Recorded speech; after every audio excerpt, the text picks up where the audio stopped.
Oi, gente, o Amigo Animal está começando e hoje a gente está aqui na Secretaria do Meio Ambiente da Prefeitura de Santos para conversar sobre um assunto muito sério, que às vezes a gente acha que está muito distante da gente, mas é muito mais perto e vai nos atingir muito mais rapidamente do que a gente imagina.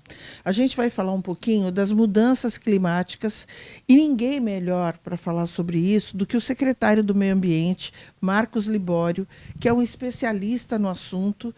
Existem poucas pessoas no país que conhecem tão profundamente as questões climáticas e as questões ambientais como o Marcos Libório. Por isso, sempre que a gente quer abordar esse assunto, a gravidade desse assunto, a gente vem até ele. Obrigada, Libório, por mais uma vez dar essa entrevista para a gente. Olha, Leila, eu que agradeço, aumentou minha responsabilidade agora, né? Mas a gente agradece. A gente tem buscado realmente fazer um bom trabalho e trazer Santos a uma referência de enfrentamento às mudanças climáticas. A gente costuma falar emergência climática. E o assunto tomou uma gravidade tão grande e uma prioridade tão intensa que a gente precisa tratar como emergência mesmo. Você falou muito bem. Parece algo distante, mas não, está muito ligado ao nosso cotidiano. A gente começou no dia 6, foi dia 6, né, Libório? Começou no dia 6, o que a gente tem ouvido muito na televisão, a COP27. O que é a COP27? É um encontro da ONU mundial para discutir as questões climáticas. Quando a gente vê isso, gente, a gente tem tanta rotina no nosso dia a dia que isso é uma coisa que a gente pensa assim, vamos deixar para as autoridades resolver. Mas não é assim. Porque um dia, gente, a água potável vai acabar.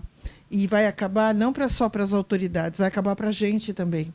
Né? Vai atingir a gente, vai atingir os nossos netos, os nossos bisnetos, não só a água potável.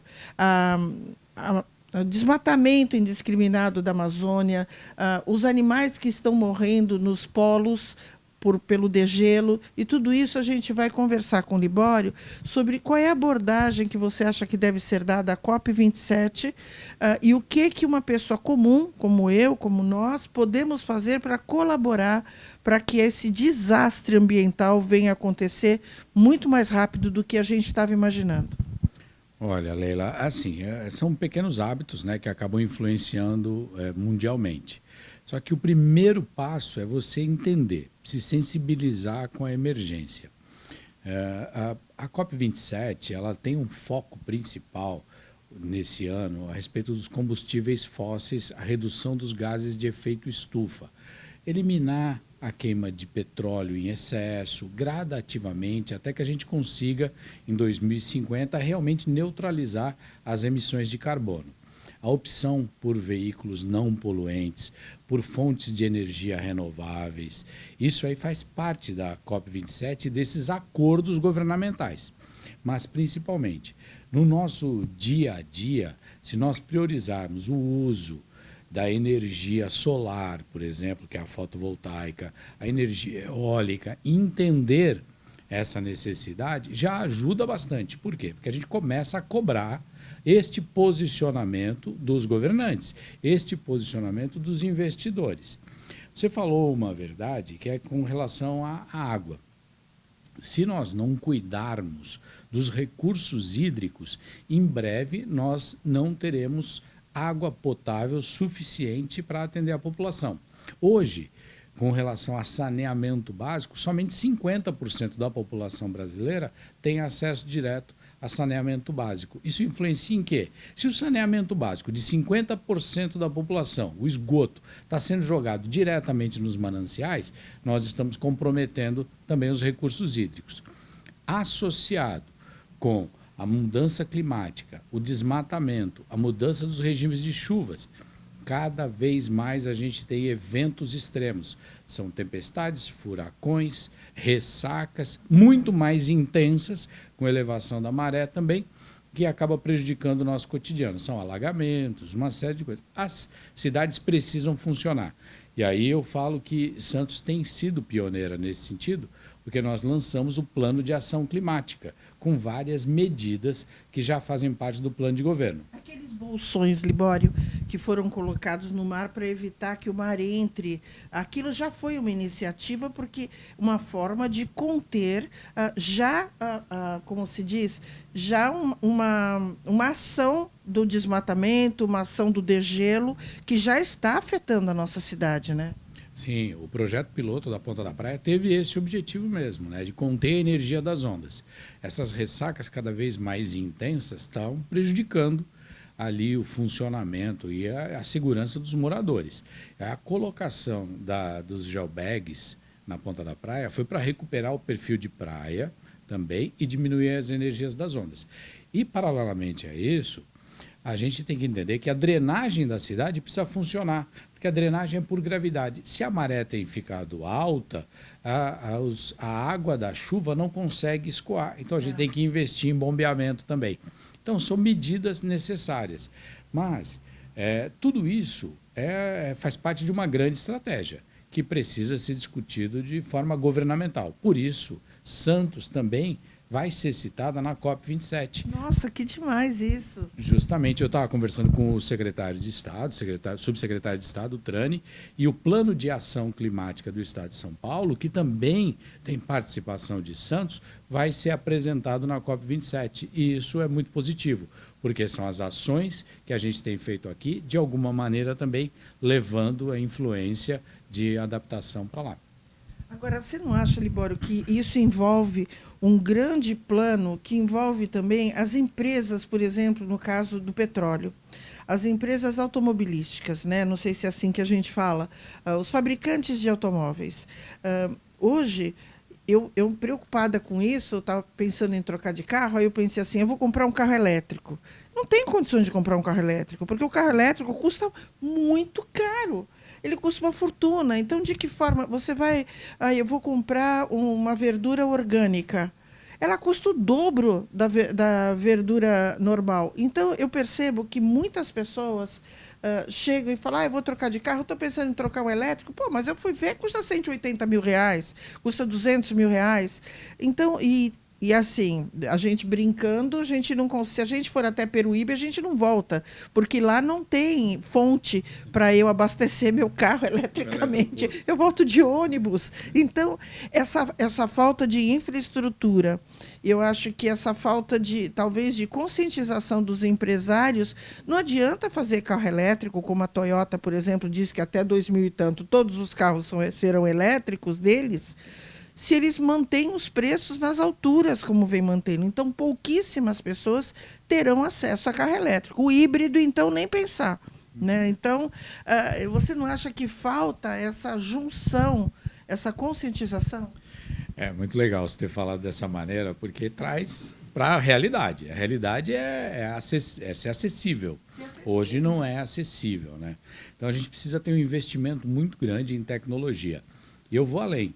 Por exemplo, se a gente estimula o transporte coletivo e um transporte coletivo não poluente, a gente precisa entender que um ônibus a combustão custa em torno de 600 mil reais. Um ônibus elétrico em torno de 2 milhões de reais. Como que vai o empresário também investir numa frota elétrica sem poder transferir para a tarifa esse custo? Não dá para onerar a população nesse sentido. Mas o Brasil, Leila, o Brasil tem uma possibilidade tremenda em ser protagonista na questão da energia renovável. Os veículos elétricos não são ruins, são bons, mas fazem parte de um conjunto de estratégia.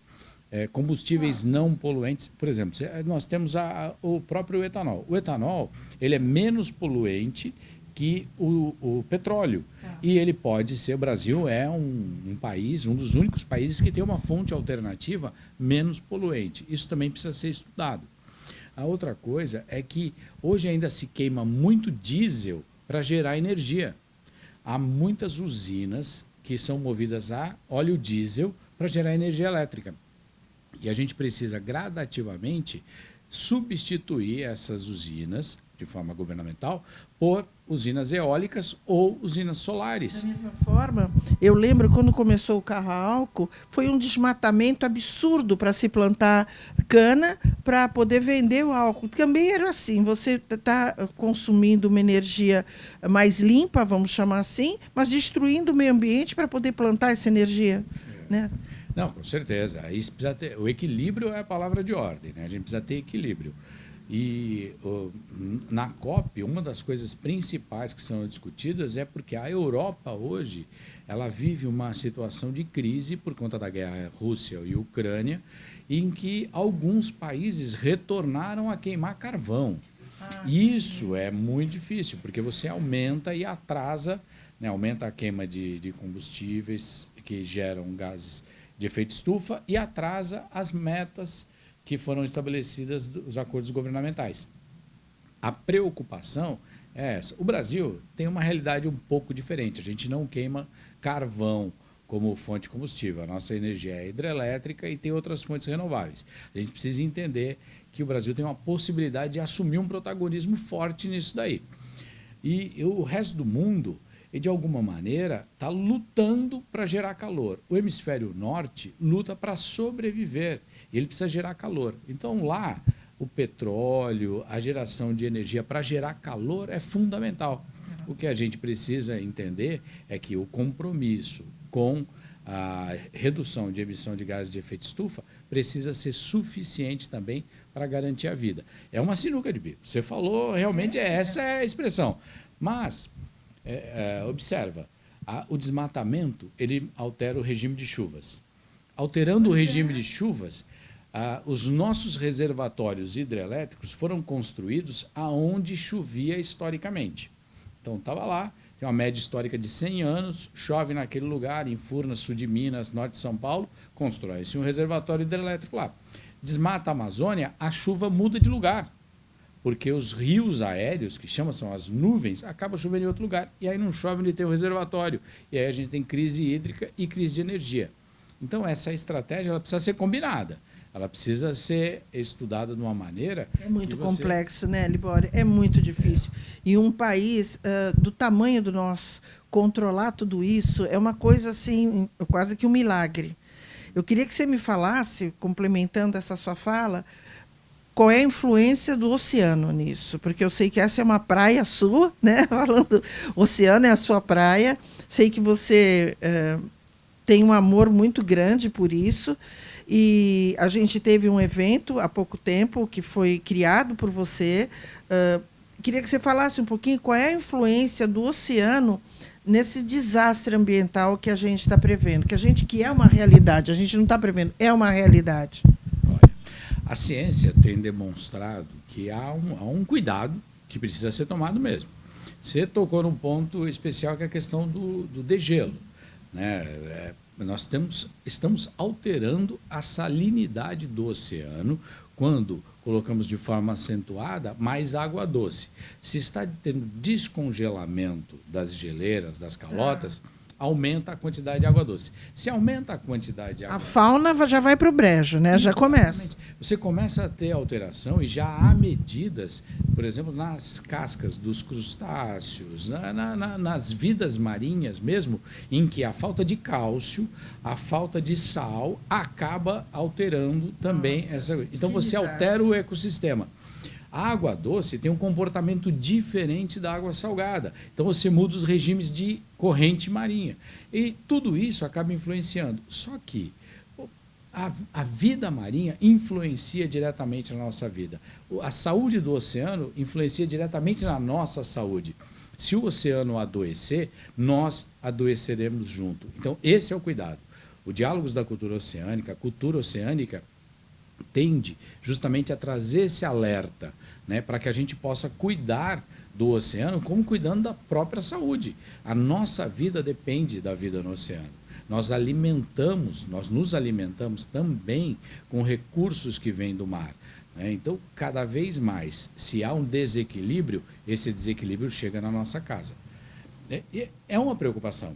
Só que o que a gente precisa... É um cenário bem problemático. É, né? Bem problemático. Agora, o custo maior é não assumir o protagonismo. O custo maior é não fazer nada. A gente precisa, de alguma maneira, realmente retomar medidas que são medidas de proteção da saúde humana, proteção da saúde dos oceanos. Por isso, a opção por combustíveis não poluentes é fundamental. A diminuição dos plásticos. o uso correto dos plásticos, a reciclagem, é fundamental. Essa conscientização, essa sensibilidade, ela é necessária.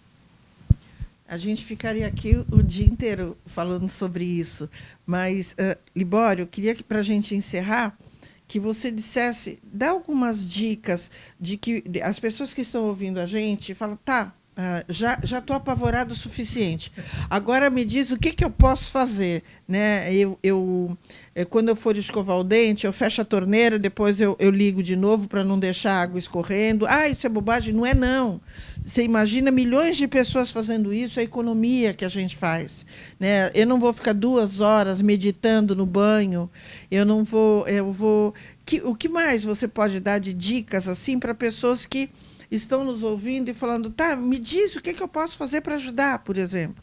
Tá.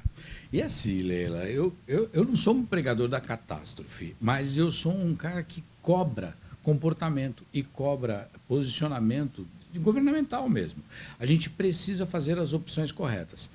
No dia a dia, o cidadão comum, ele precisa, de alguma maneira, entender que a própria incentivar o reuso das coisas, gastar menos insumos e recursos naturais, fazer opções como, por exemplo, reutilizar um copo, não usar copos descartáveis, isso aí é básico, mas influencia, no geral influencia, promover a reciclagem, tudo isso faz parte. E, principalmente, a gente precisa, de alguma maneira, diminuir e estimular a diminuição da pobreza.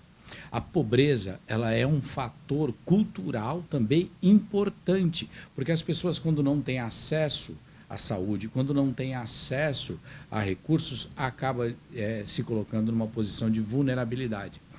E aí, o meio ambiente, ele influencia diretamente nisso. A nossa sensibilidade tem que passar por aí, de prover às cidades de um desenvolvimento urbano que evite esses bolsões de pobreza. Esse discurso é um discurso de reação mesmo. A gente precisa, de alguma maneira, entender que nós precisamos, juntos, diminuir essa pobreza e, principalmente, aumentar o reuso dos recursos que são disponíveis e diminuir o esgotamento dos recursos naturais. Nós aqui na Secretaria de Meio Ambiente temos lá na recepção, depois se você quiser dar uma olhada, um monstro lixo. Monstro lixo é uma figura muito legal porque ele caracteriza isso. O lixo acaba sendo um monstro que consome todos os nossos recursos naturais. Mas quem gera o lixo? O ser humano. A gente precisa parar de consumir os recursos naturais com os nossos maus hábitos. Isso é simples, isso dá para mudar. Por exemplo, Libório, dá um exemplo. Bobo, dá um exemplo. Não, justamente, eu acredito que assim, a gente precisa, de alguma maneira, priorizar transporte coletivo de qualidade, o uso de fontes não poluentes, a reciclagem, reutilizar a água, reutilizar tudo que for possível, sem ficar desperdiçando, descartar corretamente os resíduos, respeitar a situação da arborização na cidade. Não jogar lixo na rua, porque seja um papelzinho, procura um lugar, se não tem, se não achou, põe dentro da bolsa, põe no bolso, mas na hora que encontrar um lugar, aí joga fora. Uma coisa que eu tenho visto, que a gente se apega a pequenas coisas que enchem a gente de esperança, são essas pessoas que já estão indo para os supermercados com as suas próprias sacolas. Elas não usam mais sacolas plásticas, elas levam 2, 3 sacolas, colocam tudo que elas têm lá que comprar dentro das suas sacolas, passam na roleta, ali na esteira, e vão embora e não pegam um saco plástico. Isso é super importante, né? É lógico que aí é perfeito, o seu exemplo é ótimo.